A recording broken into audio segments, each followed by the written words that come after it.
breaking news. Protesters pack O'Hare after dozens of people from 7 predominantly Muslim countries are detained because of President Donald Trump's executive order. But late tonight, a federal judge intervenes. Good evening, and thank you for joining us. I'm Mai Martinez. And I'm Jim Williams. About 1,000 protesters at O'Hare Airport are outraged that executive order, which President Trump signed yesterday. Late tonight, a federal judge in New York issued an emergency order. It temporarily stops the U.S. from deporting those included in the president's executive order. Let's go live right now to CBS 2's Audrina Bigos, who's been following the protest out at O'Hare today. Audrina. Good evening, Jim and Mai. That emergency stay you just talked about could affect between 100 and 200 people detained at airports across the U.S., including 12 people, as far as we know, that are still detained here at Chicago O'Hare. There are hundreds of protesters here inside Terminal 5, the international terminal here at the airport. These protesters say they will continue to protest. They want to see those 12 people who are detained here. Again, 12 as far as we know, maybe an 80-year-old woman in a wheelchair, a child. They want to see these people released. These protesters have been here. Here's what we saw earlier today outside the terminal. No hate, no fear.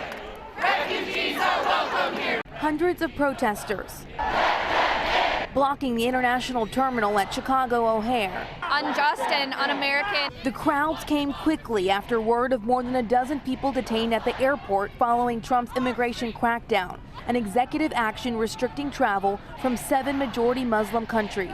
America is a free country to everyone, Muslim, Christians, Jewish, and all the people looking for freedom. We are here looking for freedom. During this emergency protest, dozens of attorneys set up shop inside the crowded terminal, offering pro bono legal help to anyone who said their family members were being held by authorities. I mean, this is insane. I mean, there's an 18-month-old U.S. citizen who's been in secondary inspection, basically in detention for like 7 hours. And we can't speak to them. They won't speak to us. They won't release these people. Fiona McEntee has a client who is detained and says the U.S. Customs and Border Patrol would not let her see her client. We don't even know what's happening with the refugees. We're just speaking to people who are legal permanent residents. Some are U.S. citizens and happen to be dual nationals with one of the countries on the list. And this is video of a man holding a child. We believe this is 1 or 2 of the people that were detained here at Chicago O'Hare. We do believe there are still 12 more detained here at the airport, and that is why these protesters are still out here tonight. Local, state, federal officials, a U.S. congressman just showed up.